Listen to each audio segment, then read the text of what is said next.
Booze and ball and fantasy football shaking. Not stirred. I'm Todd Webb. I'm DK. And tonight's long shot episode is inspired by Hooten Young. Never heard of it before. It's just so fun to say. Friends. Again, bottle pick. It's got a sick ass logo.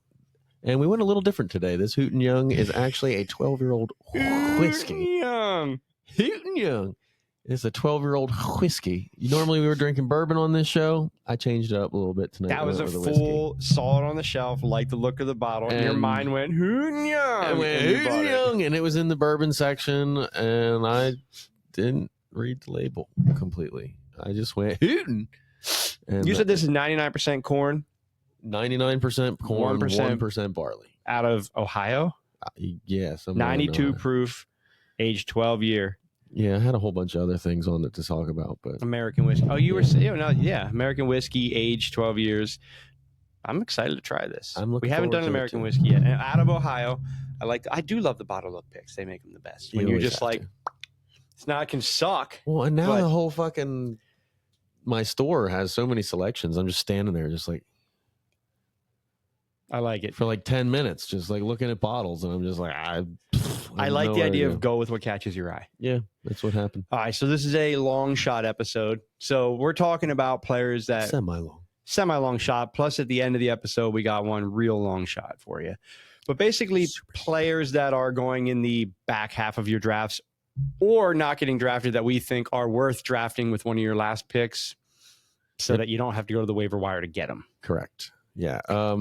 Some of the picks that I went with are like kind of like middle of the pack. Like not exactly 8, 9, 10. Like a lot of guys will be drafting them as like their RB3, 4, but I feel like they should be a little bit higher. But we'll get into that a little bit. You want to start with RBs? We can start with Barbies. With Barbies? Arby's? Do we have the beef? We can start with, I don't know if you said Arby's or Barbies. I had Arby's about 45 minutes ago. You have Arby's on the way to the studio every time. That's like, because I'm like, where are you at? You're like, stopping at Arby's. Yeah, I got to get me my curly fries. Struggle through this because it's been a while. I want to watch you open this because I am parched. Flint Tropics. Would be cool if you got something out of Michigan when you wore that shirt too. All right, so let's start with running backs. I'll give you my two guys. That came off pretty easy. So my first guy, we've talked about him. We talked about him last year, and I'm talking about him again. I'm starting with Isaac Guerendo. He's going right now as running back 46, drafted in like your 14th round, right around one. Spill it all over. Sorry. Let's hear it. Oh, nice. He's going around running. He's getting drafted like 14th round, so he's getting drafted at the end of it. I'm saying it for the same reason I said last year. You said it earlier. They want to limit McCaffrey. Oh, yeah. Right? Kyle Shanahan's already come out and said that we need to protect him from himself. So basically what that means is Christian McCaffrey wants to be on the field for every single play, but the coaching staff is not going to let him. That's why I like him. And the 4 games last year... He's already proved that he can do it, right? Yeah, the 4 games last year where he got over 50% snap share, he averaged 17.85 fantasy points. He's getting... His yards per carry are 5. The cool thing about him is his yards per target are 9.5 yards per target, which is more than some receivers. Are you at all scared about the rookie they just drafted? Jordan James? Yeah. I'm curious he's going to fight for depth, but I think that Guerendo's more like Christian McCaffrey in his play style, so he's better fill-in spot. I think Jordan James is going to be... I think the backup job is Guerendo's to lose. And I think, so I'm going to put it this way. If you draft Christian McCaffrey, you should be 100% drafting Guerendo earlier than round 14 because you don't want somebody else to get him. Do you think he hasn't been getting drafted in a lot of my mocks and stuff like that? No, so he's going like your last round. I feel like you could get him in like your 14th, 15th round. Don't go too crazy early on him because unless you get McCaffrey. If you get McCaffrey, I think you need him as a handcuff. Yeah, I agree with that. Yeah, because you definitely don't want to lose him to a waiver and then you instantly make somebody else's team better and you're now stuck with a dead Christian McCaffrey. So my other guy. I don't know if I like the way that looked. We've done so much bourbon. It caught me off guard that it wasn't because it's a whiskey. Because it's an American whiskey. Yep. It's a totally different flavor base. My other guy, Trey Benson, and I like this guy because which makes me nervous because I might not like it. I think you'll like it. It's probably closer to like a Scotch. They didn't draft a running back in the draft. Trey Benson last year came out as the top 1 or 2 behind Jonathan Brooks. So he was touted to be a great running back, but he got 0 play. I think his highest snap percentage was 33%, and he only got into 30s one time all season. Yeah, I don't know if that was a coaching decision or if he just wasn't able to take the play away from James Conner. Because Conner had a good year. I mean, Conner is a workhorse, but he's going to his 9th year. Right. They didn't draft a running back. My thought process is they're going to groom him this year. So I think he's worth picking up. Right now, he's running back 49. He's going in your 14th, 15th, 16th round.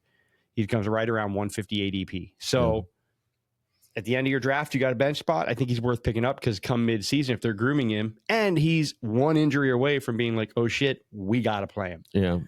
I'm going to go ahead and my first running back that I'd like to talk about is a guy who's gotten better every single season. The team tried to add some with Austin Eckler to give it away a little bit. It's Brian Robinson Jr. Every single year, this guy just keeps getting better.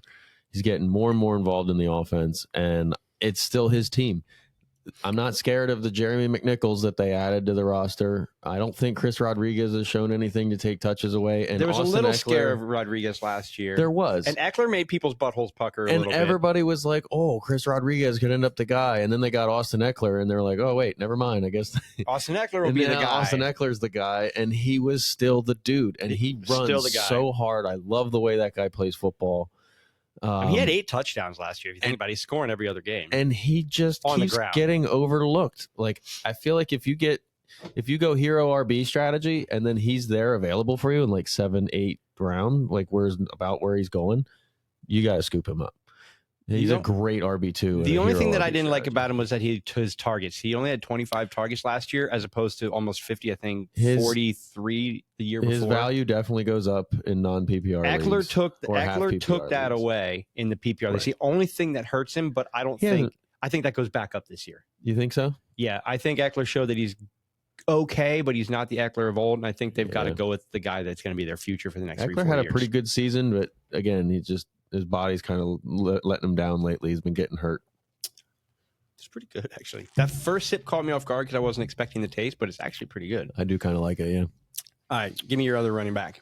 Other running back is another one that's kind of just fallen by the wayside. They have a rookie in Travion Henderson, who everybody is scared to death is going to, for some reason, go in. Before you say that, we didn't do any rookies in this. Right. Because you can't do long shots with rookies because their ADP is so fucked up anyway. Yeah, I mean, because you don't know what they are. So there's no rookies. If you look at like Tet, he's going all the way in like the 7th round for some reason. Because there's a lot of rookies that I would take as long shots because you don't know what they are, like Jaden Blue, like DJ Giddens, Devin Neal. But so we didn't do any rookies with that. They could all be long shots, and they could all come out as top 15 guys because they all have good talent. You just don't know. You can get back to your guy. But yeah, so for some reason, everybody's thinking that Travion Henderson is going to come into a Mike Vrabel offense and just be a 3-down back and take Ramondre Stevenson completely out of the lineup. The only thing they can take Ramondre Stevenson out of the lineup this year is if he fumbles the ball. Is Ramondre Stevenson. Yeah, it's only him. So if he can hold on to the football early on in the season, because I still think it's going to be his job. Now, don't get me wrong. Trey's going to get in there and he's going to get his passing downs. He's going to get some. But if anything, that helps Ramondre Stevenson a little bit because it changes up the pace. Is this a contract year for Stevenson? It might be. I'm not 100% sure. Was last year the contract year? I don't remember. It's year 5 right now, so I don't.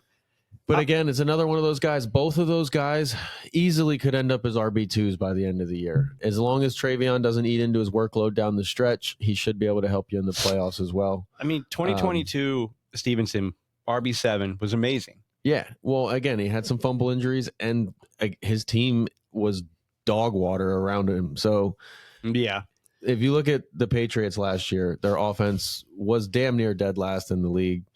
And he still had a pretty good season outside of the fumbles. If he can take care of the fumble issue this year, he'll be just fine. But if he starts putting the ball on the ground, then this call could be completely blow up. And it also depends what the rest of that offense does, because they drafted like Jalen Polk and Javon Baker, Demario Douglas, and their offense had nothing. But right now you bring in Stephon Diggs. And you got Drake May. Is what they do. It might make it better for their run game because Diggs that they brought in. Yeah, that's right. Because you said Cardi B stinks. So, but what's funny to me is he had the same amount of carries last year as he did, right about within, I think, 10 carries last year as he did 2022, his top 10 year. What kills me is he had half the targets. Like in 2022, he had 88 targets. Last year, he only had 41.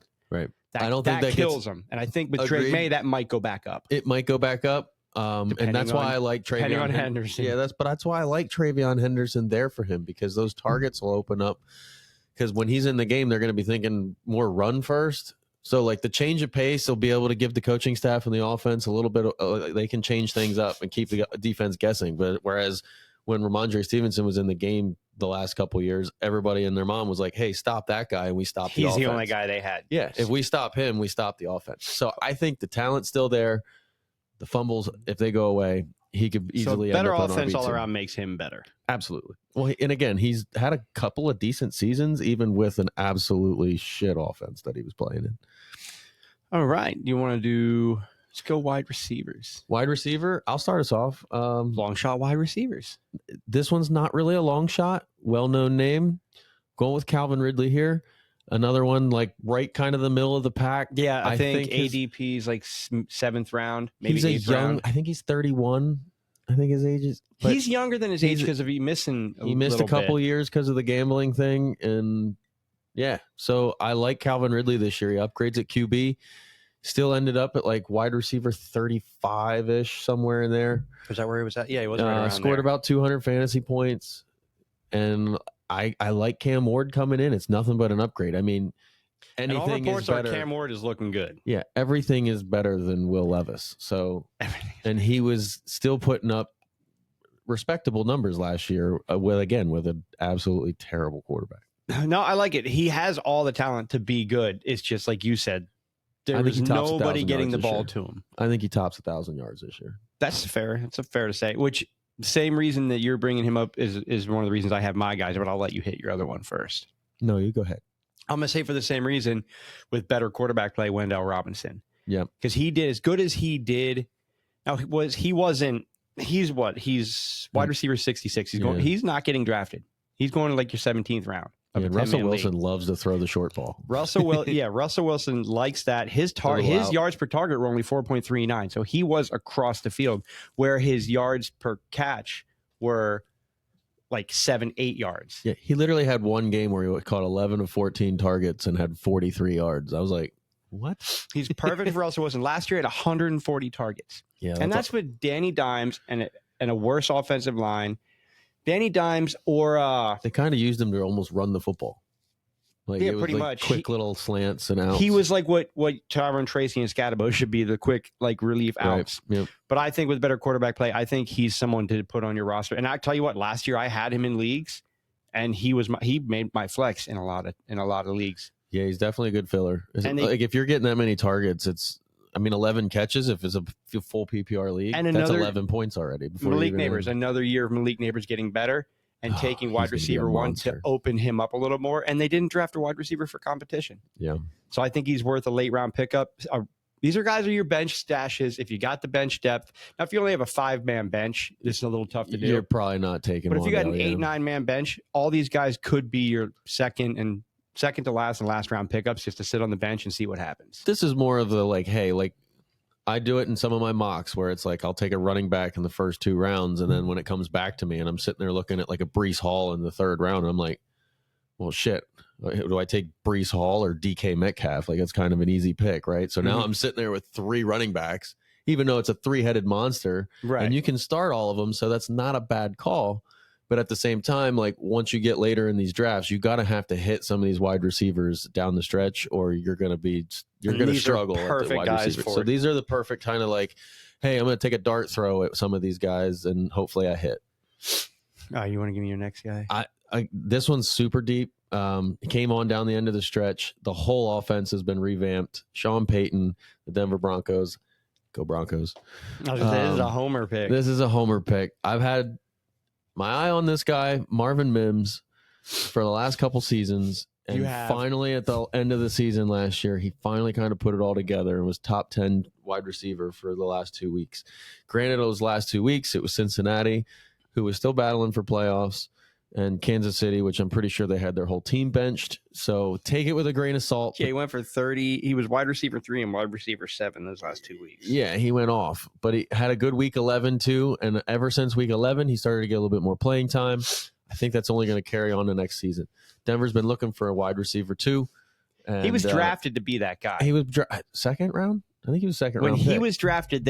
When he was drafted, everybody thought that they were moving Judy or Sutton that year, and they didn't. And then they finally moved on from Judy. And now they got Bo Nix. They got a legitimate quarterback there. Yep. They've got all the pieces in the world. You've also picked up Evan Ingram. Good tight end. You've got J.K. Dobbins and R.J. Harvey there, which I would like to put a note out. How happy are you that your man J.K. Dobbins is on your team? Fucking. I actually love it. As a Broncos fan, I think he's a great fit for the offense. I think your J.K. Dobbins and R.J. Harvey are going to be the next Mark Ingram and Alvin Kamara of that offense. That's interesting. Sean Payton loves to use 2 running backs. He's had those guys were both startable. I mean, hell, I think both of them ended up in the top 15 that one season. I think it's going to be a rinse and repeat of that. And I think the whole offense they've got a lot of weapons. I like Mims. He worries me a little bit because there's a lot of guys. But if you're in a 10-man league, please do not draft Marvin Mims before like 15th round. Like you just don't do it. Yeah. Like, of the guys on the team, he's the most proven. Click that watch button so that way when he goes off, you can go out and find him real quick. Behind Sutton, he's the most proven. So if you're gonna pick up a receiver on that at the end of the draft, you're gonna take him above Devont Vale. You're going to take him above Troy Franklin and Pat Bryant. And you're going to take Mims above them. He's the bona fide number 2 on that team. Yeah. And Sutton's only getting older, so I could see him. If Sutton goes down with an injury, someone's got to take those. Somebody's got to step up. And I think it's can't all Mims. Go to Evan Ingram. No. Right. Even though, like I said, those probably just run their 2-headed monster out of the backfield and be fine. True. My guy I've been talking about forever, still love him. A lot of people hate him, is Keon Coleman. I feel like he needs to be on rosters. He's only 22 years old right now. You know that? Right. He's a baby. But he showed that he can make catches. He was used on kind of like all of his passes were outside the numbers. They used him like Gabe Davis. Yeah, they didn't use him. They used him like Gabe Davis, but he's not a Gabe Davis guy. No, that's not how he plays. He's only runs a 4.6. Like he's meant to be more of like a Mike Evans. He reminds me of Jason Avant a little bit. But, I can see that. That's like the 3rd time I brought up Jason Avant on this show, by the way. I like it. He's smooth. Like I'm just talking about fucking third Avant. But yeah, he needs to be in and out of breaks, not sprinting down the field as fast as he can because he's not the fastest guy in the world. No, and I think you hear a lot of crap about Camp, but you also hear that the theory is they're going to use him like a real wide receiver 1 now and let Khalil Shakir and let those guys be your wide receiver. But Shakir should be your deep guy. The Keon Coleman that I know that I watched in college was the one play, I don't know if you remember it, where he caught a ball on the sideline where he went up over top of 2 people, caught it like with his fingertips and then spun out and ran down the sideline for a touchdown. That's what he should be. And I was like, that's what he does. He goes up and catches contested balls and just you got Moss. So the problem is what they did. You got Moss. There's a good one. The problem is what they did. Every pass to him was at the sideline. Yeah, like get him the ball. They didn't get him the ball in the field, and I know they want to get him the ball in between the numbers more this year, which is great for him. I'm also very surprised that Buffalo didn't add to their receiving corps. They did. They picked up Caden something in the 7th round out of Maryland. Caden that helps. Pierre. Yeah, so they didn't really add to it to the point where I think he's. I thought they'd get like a veteran, like a maybe a Stephon Diggs. Well, they tried it with. Oh wait, they already had Diggs. Oh, I say they tried it with Amari Cooper, right, or something. Yeah, Cooper was. Dude, I was all in on Cooper. I think that Keon Coleman becomes that team's wide receiver 1 this year. I think he's a top 15 wide receiver this year. Yeah, it's a good call. I mean, we both love Keon. We love his game. I wish he was a touch faster. But he's got the hands. His hands are incredible. He's good enough for a jump ball. Like, why wouldn't you put those hands across the middle? Yeah. Use him in the end zone more. That's what pissed me off. Yeah, what's up with that? And then also you've got Kincaid. I think Kincaid could have a bit good. They didn't use any receivers right. They weird, used James Cook as a receiver, and that's all they did. And then Josh Allen would run for first downs half the time, which is why I don't. And they know were why. one of the heaviest passing teams, but they just didn't use Kincaid and they didn't use Coleman how they should. If they use Kincaid like the tight end he is, and they Watch used out. Coleman like a wide receiver 1. Yeah, Kincaid could be like Brock Bowers if they actually used him. Yeah, and it's what he was supposed to. That's what he got drafted as. Speaking of tight ends, good transition there. Oh, I got 2 tight ends that I look at long shots too that I like. Football. Got it. I was like, what are you doing? I got 2 of them I like. First one, we're going to go back to Tennessee because of quarterback play. Same thing, Chicken-Conquo. Like, he's just on the cusp of being great. He had flashes last year too. Like, it shows that he can where it was like, am I going to use my waiver for this guy? Because he just had an awesome game and then would just right around 25 disappear again. Every year at the end of the year because he has those games, but he hasn't had a quarterback yet. Hasn't had a quarterback yet, and it always takes tight ends a little bit longer to develop. I feel like this is catchers. his year to go off. I'm picking him up as my backup tight end in a lot of leagues. It's a good call. The problem with him, though, now is like, I was telling him a conversation the other day, and it was like, how did we go from like 5 tight ends that you could rely on to like 12 all of a sudden? At least. Right. Like, I could probably name 12 guys right now off the tight end board that I don't you even could start. I don't even draft the tight end It's not worth until it. the 10th round in most of my leagues. Yeah, because agreed. Like one guy, my other guy I like really late, who actually, because of your team getting Evan Ingram, Brenton Strange. Yeah, he's when a great Evan pick. Ingram got hurt last year, He was a stud. he was a startable. Actually, my wife in the league picked him up off waivers when Evan Ingram got hurt, and she started him, and he fucking went off for her. Mm-hmm. It's like a lot of times you do that, you pick him up, and they get you like 3-4 points. Right, But and then with them, they didn't draft a tight end. and then They let go of Evan Ingram, so they must see something in him. Yeah, I got another tight end. If you want to stick on tight ends, who's, you know me, I like to get the guys that are proven and are just being undervalued for no reason at all, and that's David Njoku. Njoku doesn't have a lot of pass catchers around him, and as long as he stays on the field, he's a top 10 tight end every single year. You don't think that I think the quarterback situation actually helps his case because he's the most athletic dude on the field. they drafted Harold Fannin? Do you think that takes away from him? Not year one. Maybe in redraft, Njoku, in Dynasty, maybe. Yeah, maybe in a couple years, yes. But again, Harold Fannin, like, come on now. I don't think he's going to go in there and what just happened? That was just an update, Phillies. I thought we were on the clock. No, I know. It's my that ad. For some reason, I get all the announcement of games starting. It sounds like it's my turn to draft. I know that. I know. I'm like, what all right, let's wrap this up with someone we both believe. You brought him up, but he's on the tip of my tongue super too. sleeper. This is like a really deep sleeper. Like, this is a guy not even being drafted. if you got some balls, you want to take some risk. Really, really high risk with really, really high reward. I'm not so sure you're drafting this guy in a redraft league this year. I would, but he's with another the last pick of the round if I was happy with the rest of my team.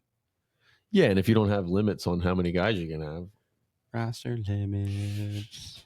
Everybody. Like, he ain't getting drafted in your league. I'm fucking drafting just to prove a point.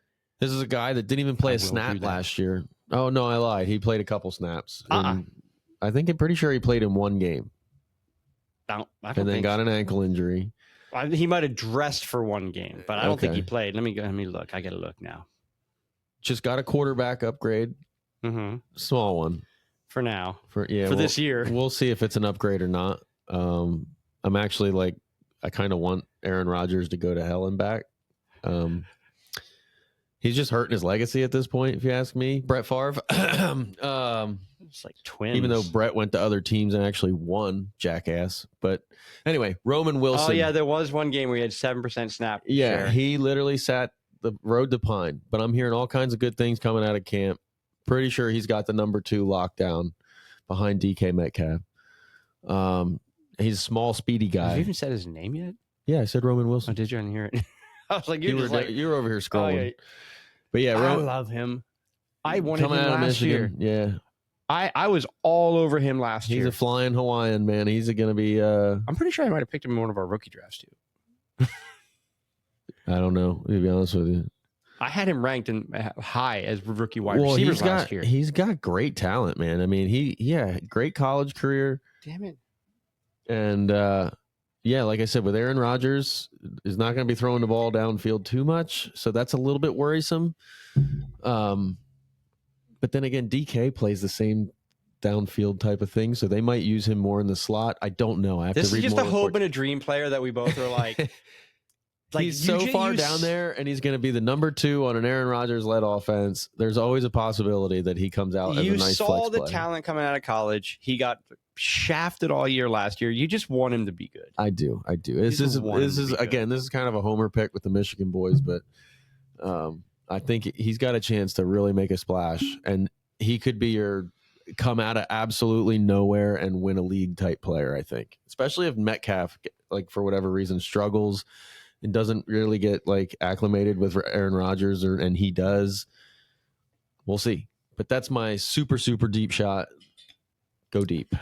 Go deep. I like it. So that's it. Those are guys that we say. There's a couple guys. You had a couple guys that you definitely that are getting drafted mid-round, mid-draft. You're saying that they're worth it. Maybe go around early to make sure you get them. Yeah, if you believe in them. Yeah, especially with the guys that I mentioned, like especially Calvin Ridley. If you go RB heavy, like I was talking about early, he's a good target in those mid rounds to try and scoop up because I think he's going over 1,000 yards. But I like to see it. And then some other guys. All right, so let's talk about Hooten Young. Season's coming. I can't wait to do this stuff live and drunk. I know, right? We got to get out more. I don't get like that Bernie at all in it. No. But it is only 96. It's a 92 or 92 proof. 92 proof. It tingles on your lips. I was expecting this to be worse than it is. It's actually very good. It is very good. For a I whiskey. definitely get a little bit of that vanilla in there. Yeah. I'm wondering, now granted, there's a lot of fucking flavors going on, and it's tough to like. It's complex. Yeah, there's a lot going on in there. I feel like it's one of those ones where I'm going to have to drink it again. Let it sit for a little bit, come back. I definitely get a little bit of vanilla. I get like that sweet caramel kind of to it. I get a lot of like, obviously bourbon is a whiskey, so you get a lot of the same characteristics. I taste the apple. Do you?